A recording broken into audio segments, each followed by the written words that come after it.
with the game you just saw, Western Conference Finals, Game 4. We picked this up in the fourth. OKC leading by 7 off the miss. So many offensive rebounds for OKC turned into second chance points. It's a 9-point game. And that's the 1-3 he made all night. 5 minutes to go. It's a 3-point game. Shai Gilgeous-Alexander with the spin and the hit. The lead is 5. 4-point game. Again, Shai starts to lose his footing. This was such a big-time hit from Jalen Williams. Hits the 3. Look at that left foot. I don't think it slid until the ball was out of his hands. Everybody in Minnesota was looking for a travel. 7-point game late. Edwards finds Dante DiVincenzo, who had an enormous game. He hits the corner 3, but every single time the Thunder had the answer. There's Williams, part of his 34-point night. Off the miss, second chance points for Minnesota. 5-point game cut to 2 as McDaniels hits the corner 3. Late, it's a 2-point game. You got to get the miss, got to get the rebound. They can't quite do it. SGA throws it out of bounds, and they put .3 on the clock. I don't know how they determined .3, but that's what they put on the clock. And on the inbound, it's Williams who steals it. It was going to have to be something miraculous. There was no miracle for the home team. The Thunder are able to withstand 18 threes from Minnesota. Tim Legler joins me now. And Legs, I think the theme of every conversation I'm going to have with whoever we talked to tonight was the Thunder's ability to answer every single time that the Timberwolves made a run. Down 7, Timberwolves tie it up, answer. Late, every single time, Tim, they never let the home team take the lead. How important was it for them to constantly be able to keep it at minimum tied? Completely agree. We talked about it a lot on the broadcast. It seemed like every time Minnesota got into one possession game where they're one stop away from potentially taking the lead, and you know what the reaction is going to be like in that building and how the energy is going to change, they weren't able to do it.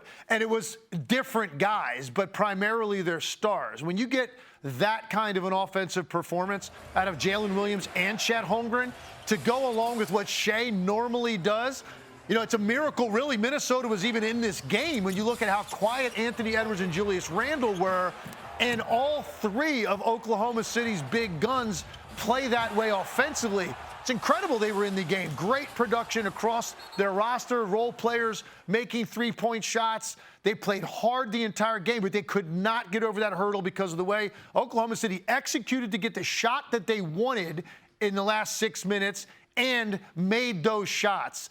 Put too much pressure on Minnesota ultimately, and OKC now with a chance to go home and close this out. It's an unbelievable performance from the bench. 64 from the bench and a dozen threes from Minnesota, and that helps offset the quiet night for Randle and the night from Anthony Edwards. And I'm interested, Tim, in your perspective, because when he only takes 13 shots, you're wondering, well, was he passive? Didn't look like that as much as it just like the focus of that Oklahoma City Thunder defense was to prevent him from getting loose. What did you see? No, I agree with that. I do think at certain times in the first half, I do think he lacked the aggressiveness. But as the game wore on, I started to see why. I think he was really fatigued. And the reason, Scott, is because the number of different elite on-ball defenders that Oklahoma City can hand him off to on any given possession. Forget about the course of the game. You're talking about possessions where he's starting with Case and Wallace on him, elite. A switch happens. Now Jalen Williams has him, who's an all-league caliber defender. Oh, you don't like that? How about another switch later in the possession where Lou Dort ends up on him, or Alex Caruso? And by the way, if you finally do get some daylight and you get to the rim, Chet Holmgren's waiting for you back there. I think it was mentally and physically exhausting for Anthony Edwards to go up against that caliber of defender literally every second of the game.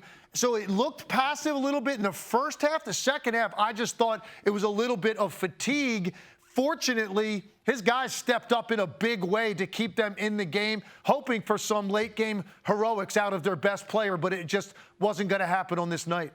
Tim, you've sat in this studio. You know that gigantic monitor. I'm looking at the 40 from Shai. That's a playoff high in his young career. Chet in his home state, a big night.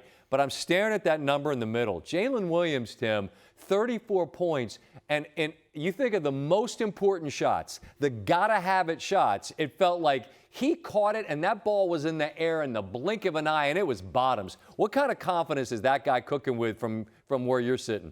Yeah, he's answered the call in a big way. You think about, go back a year ago, their number 1 seed, they get knocked out in the second round. He didn't play very well in that series, and people started to wonder, is that good enough as your second best player, who Jalen Williams is?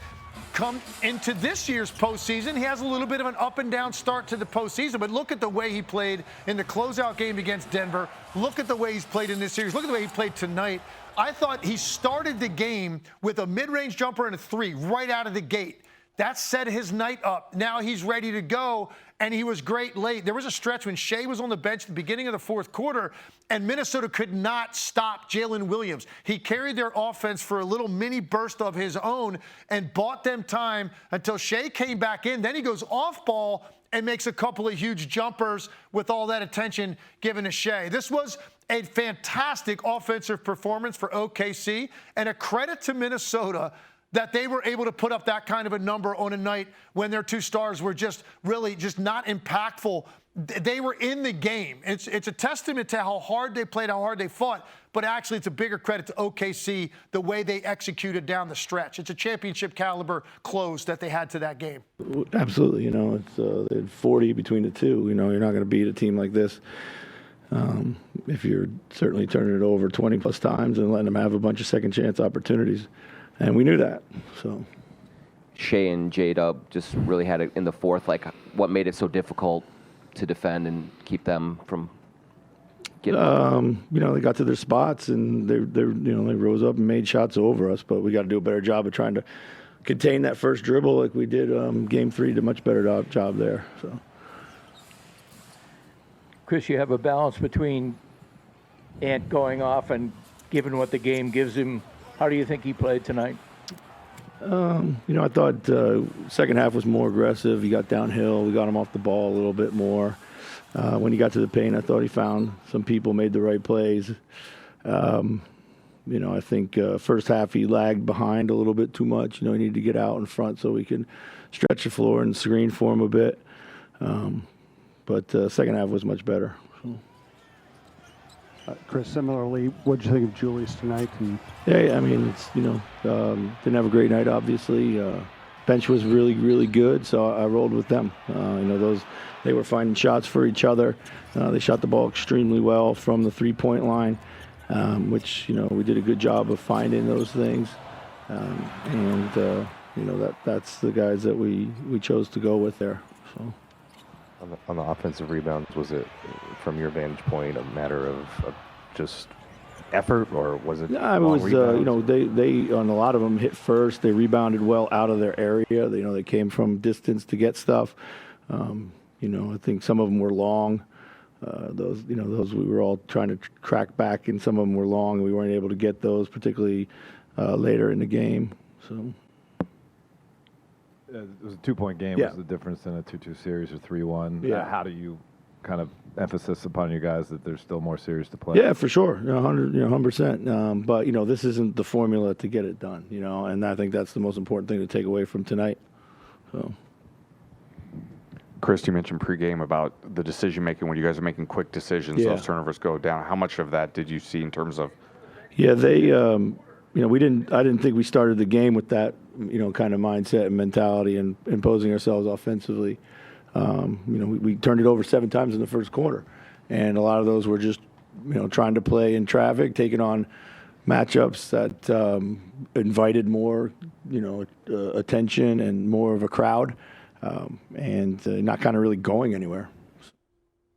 Again, we're expecting Jalen Williams to join us here shortly. We continue our conversation with Tim Legler. And Legs, we talked about the defense and how you get passed off from one great defender to another, and then there's Chet on the back end. How significant is that block late? And the ability, I watched the replay, not to foul, to patiently wait and let the ball get beyond him and then use that length to get a block. I just thought that was an amazing moment. Incredible moment, big play in the game. And I said on the broadcast, it was almost as if, in some ways, he baited Jaden McDaniels into that shot because he cut off the right hand. And he knew at that point the only thing available to him was to spin back and get to the left. But to watch Chet Holmgren change directions, knowing he's got that reach at the end of it, timed it perfectly, and there were a number of plays he made throughout the game as their last line of defense. On a night, Scott, when they were under assault, Minnesota played really well offensively, which is crazy because of the way Anthony Edwards and Randall struggled, but they really had a great offensive game, and there's probably another dozen points out there if Chet Holmgren is not back there manning the paint and protecting the rim, either altering, blocking, or just being a flat-out deterrent where you don't try him in the first place. Yeah, I'm just looking at these numbers for Minnesota. 51%, 18 threes, 60-plus from your bench. Now, granted, you make the point, and it's the correct one, that their stars didn't give them the kind of numbers you're used to seeing. But that's the recipe for the home team to even this series, and they don't.